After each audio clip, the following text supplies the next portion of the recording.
Last वाली video में हमने फोर लूप को डिस्कस किया था। इस वीडियो में हम फोर लूप के डिस्कशन को कंटिन्यू करेंगे और हम देखेंगे एक नया फंक्शन जो है रेंज फंक्शन। ठीक है, सबसे पहले तो हमें ये देखना चाहिए कि रेंज फंक्शन की हमें नीड क्यों पड़ी। ओके, सो बिना किसी देरी के सबसे पहले चलता हूँ मैं अपने VS कोड में।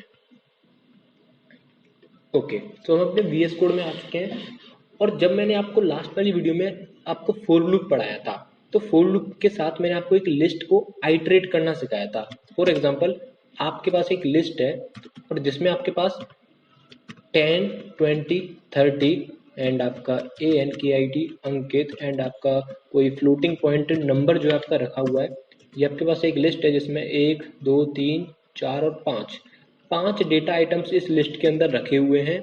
आप इस लिस्ट को करना चाहते हो आइटरेट, और आइटरेट का मैंने मतलब आपको समझाया था, लेकिन अगर आपको याद नहीं है तो एक बार दोबारा से समझा देता हूँ। आइटरेट का मतलब होता है इस लिस्ट के हर एक एलिमेंट को विजिट करना है वन बाय वन। इंडिविजुअली हर एक एलिमेंट को क्या करना है, विजिट करना है। जैसे कि 10 को पहले विजिट करना है एंड देन 20 को एंड देन 30 को and then Ankit and then 40.5।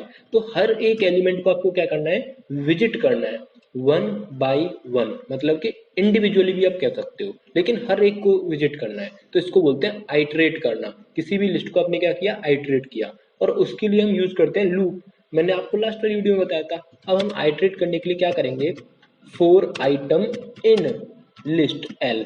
ठीक है, लिस्ट का नाम हमें यहाँ पे देना होता है। एक्चुअली आपको जब मैंने, अगर आपको याद हो, सीक्वेंस मैंने आपको बताया था यहाँ पे कुछ जो सिंटेक्स था आपका फोर लूप का वो ये था कि आपको फोर इन तो आपका फिक्स रहता है, फोर इन जो है वो आपका फिक्स रहता है, लेकिन यहाँ पे आप वेरिएबल कुछ भी यूज कर सकते हो। जैसे कि आप यहाँ पे वेर की जगह पे मैंने आई यूज किया, और सीक्वेंस मैंने आपको बताए थे आपका लिस्ट होता है, टपल होता है और आपका स्ट्रिंग होता है। मैंने सीक्वेंस अभी कौन सा यूज किया इस प्रोग्राम में, वो है आपका ये लिस्ट एल। आई होप अब तो आपको समझ में आ गया होगा। उसके बाद क्या करना है आपको, यहाँ पे इंडेंटेशन लेनी है आपको। यहाँ पे इसको इंडेंटेशन देखो, यहाँ पे अपने आप इंडेंटेशन आ गई है, यहाँ पे ये इतनी सारी इंडेंटेशन है।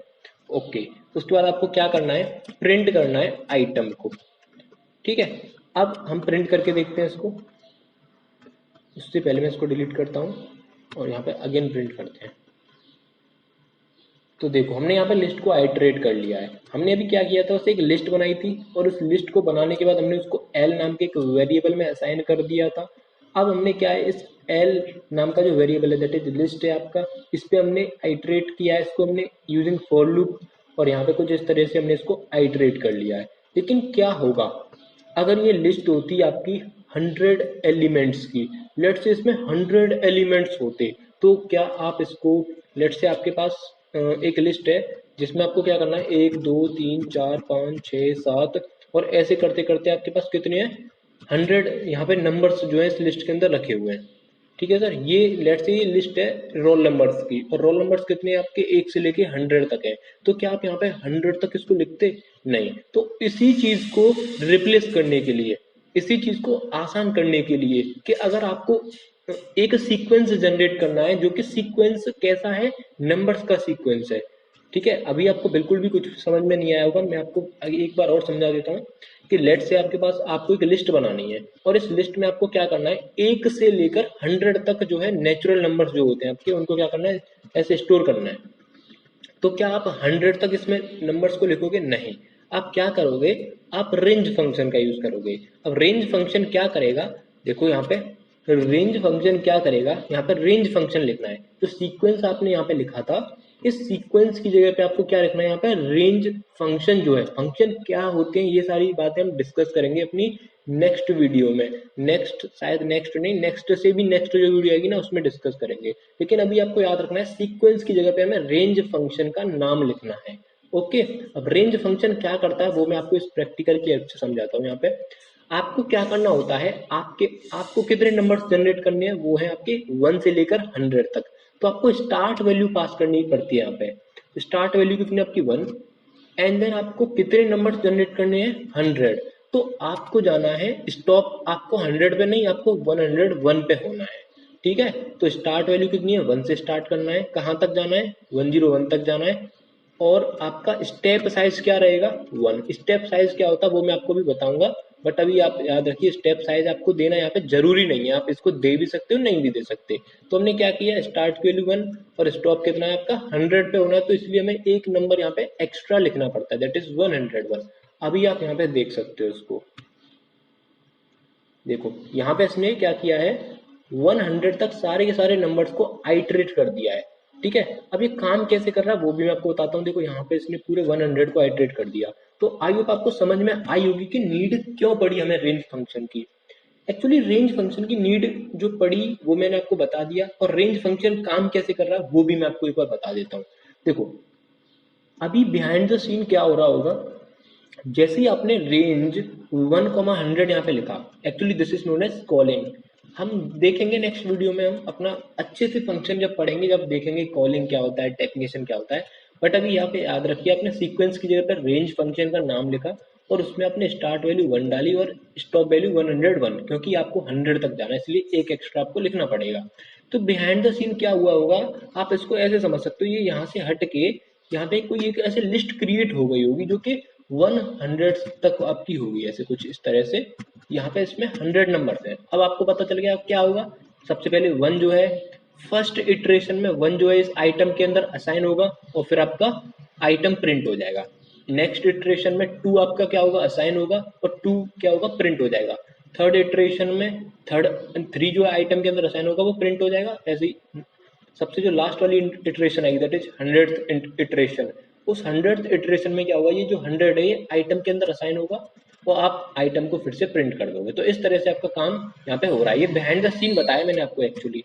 ठीक है, वैसे आपको लिखना क्या है 1 से 100 ओके।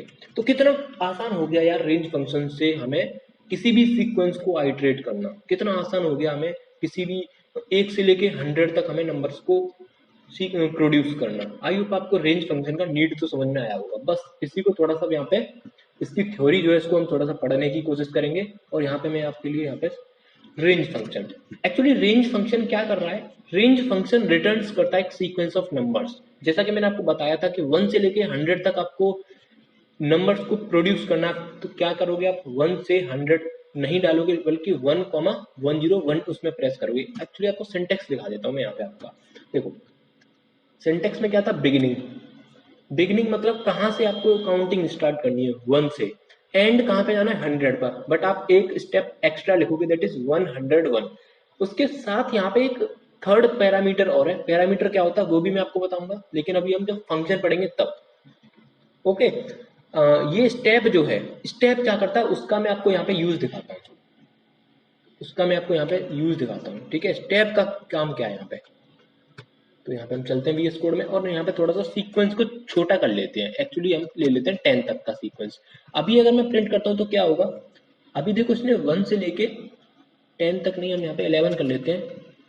हाँ देखो यहाँ पे क्या हुआ, 1 से लेके 10 तक हमने नंबर्स को प्रिंट कर दिया। मैं चाहता हूँ कि 1 प्रिंट हो, 1 के बाद सीधा 3 प्रिंट हो, 3 के बाद सीधा 5 प्रिंट हो और 5 के बाद सीधा 7 प्रिंट हो। तब मैं क्या करूँगा, यहाँ पे मैं यहाँ पे कॉमा लगा के स्टेप साइज रखूंगा 2, स्टेप साइज 2 रखूंगा और मेरे को मिल जाएगा 1357। देखो कैसे मिल रहा है वो मैं आपको बताता हूँ, इसकी वर्किंग क्या हो रही है, स्टेप साइज कैसे काम कर रहा है वो भी मैं आपको बताता हूँ। सबसे पहले स्टार्ट वैल्यू क्या आपकी 1 स्टार्ट वैल्यू है आपकी। उसके बाद क्या होगा, स्टेप साइज चेक किया जाएगा। फर्स्ट इटरेशन में क्या होगा, जब फर्स्ट इटरेशन हो रही होगी तो आइटम की वैल्यू जो होगी वो हो जाएगी 1 और यहाँ पे आइटम जो है प्रिंट हो जाएगा। नेक्स्ट इटरेशन में क्या होगा आपका, नेक्स्ट इटरेशन में ये होगा कि आइटम के अंदर 2 नहीं असाइन होगा बल्कि स्टेप साइज को देखा जाएगा। यहाँ पे स्टेप साइज को देखने के बाद पता लगेगा कि स्टेप साइज 2 है तो पुरानी वाली वैल्यू में 2 ऐड कर देंगे हम, दैट इज 1 + 2 और आपका आइटम के अंदर 3 असाइन हो जाएगा और 3 प्रिंट हो जाएगा। तो सेकंड इटरेशन में आपका 3 प्रिंट हुआ। अब आइटम जो है थर्ड इटरेशन की जब बारी आएगी तो होगा क्या, आइटम के अंदर होगा क्या असाइन, एक्चुअली आइटम के अंदर आएगा 3 लेकिन 3 नहीं आएगा यहाँ पे क्योंकि स्टेप साइज यहाँ पे कितना दे रखा है 2 दे रखा है। तो यहाँ पे क्या होगा, ये जो पुरानी वाली वैल्यू है दैट इज 3, इसमें आपका ऐड हो जाएगा 2, इसमें आपका ऐड हो जाएगा 2 और आपको 5 प्रिंट हो जाएगा। एंड देन जब आपका फोर्थ इटरेशन आएगा तो आइटम जो होगा वो होगा आपका फिर से वही पुरानी वाली वैल्यू में 2 ऐड हो जाएगा और आपको मिल जाएगा 7। ओके, ये समझ में आ रहा है आपको। एंड देन आइटम के अंदर क्या होगा, जो पुरानी वाली वैल्यू है दैट इज 7, उसके अंदर फिर से 2 असाइन हो जाएगा। मतलब कि ये है कि ये जो स्टेप साइज है, मतलब आपको इसको ऐड करते जाना है। अगर आपकी स्टार्टिंग वैल्यू क्या है 1, तो फर्स्ट आइटम 1 होगा, लेकिन सेकंड आइटम 1 + 2 3 होगा।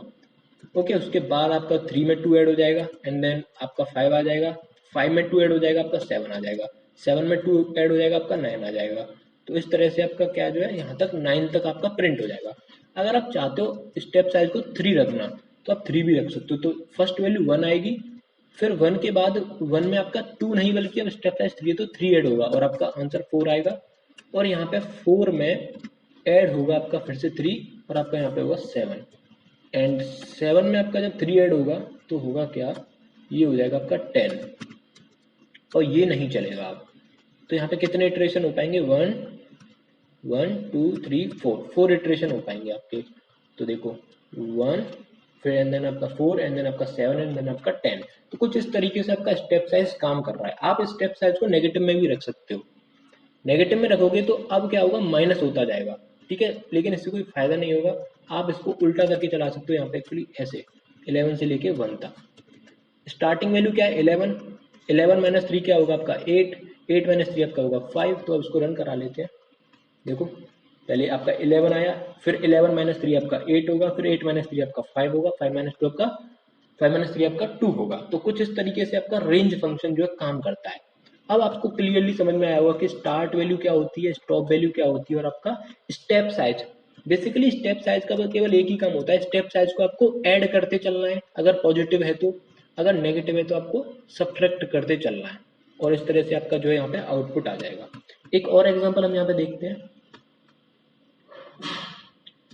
तो यहाँ तक हमने देख लिया इसका सिंटेक्स, और एक हमने एक सिंपल सा एग्जांपल देखा था। यहाँ पे क्या होगा अगर मैं ऐसा लिख दूं कुछ, केवल यहाँ पे मैंने स्टेप साइज दिया, मैंने ना कोई एंड दिया, ना कोई बिगिनिंग दी, बस मैंने यहाँ पे एक इंटीजर लिख दिया, तब क्या होगा। तो इसको भी थोड़ा सा देखते हैं।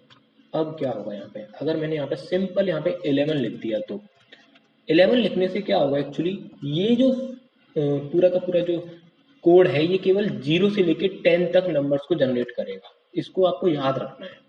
देखो यहाँ पे इसने क्या किया, 0 से लेके 10 तक नंबर्स को इसने जनरेट कर दिया। कैसे जनरेट किया वो मैं आपको बताता हूँ। जब भी आप स्टार्टिंग साइज नहीं देते हो, जब भी आप स्टार्टिंग साइज नहीं देते हो, तो ये बाय डिफॉल्ट 0 मान के यहाँ पे चलता है। ये बाय डिफॉल्ट क्या मान के चलता है यहाँ पे, 0, और एंडिंग साइज आपका 11 मान के चलता है। ओके, और अगर आप स्टेप साइज नहीं देते तो ये हमेशा बाय डिफॉल्ट स्टेप साइज आपका 1 रहता है।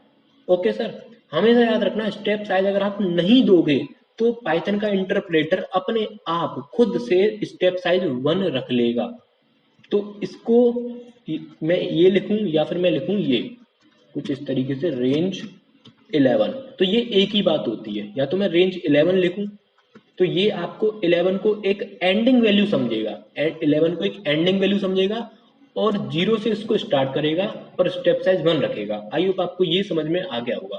इसी तरह से आपका जो है 0 से लेके 10 तक आपका, सॉरी यहाँ पे इसको हटाते हैं और अगेन रन करते हैं। देखो आउटपुट फिर से सेम आया। तो बस मैं आपको यही समझाना चाह रहा था। तो रेंज फंक्शन के बारे में इतना ही, बाकी मिलते हैं नेक्स्ट वीडियो में। अगर आपको वीडियो अच्छी लगी हो तो प्लीज वीडियो को लाइक जरूर कर देना।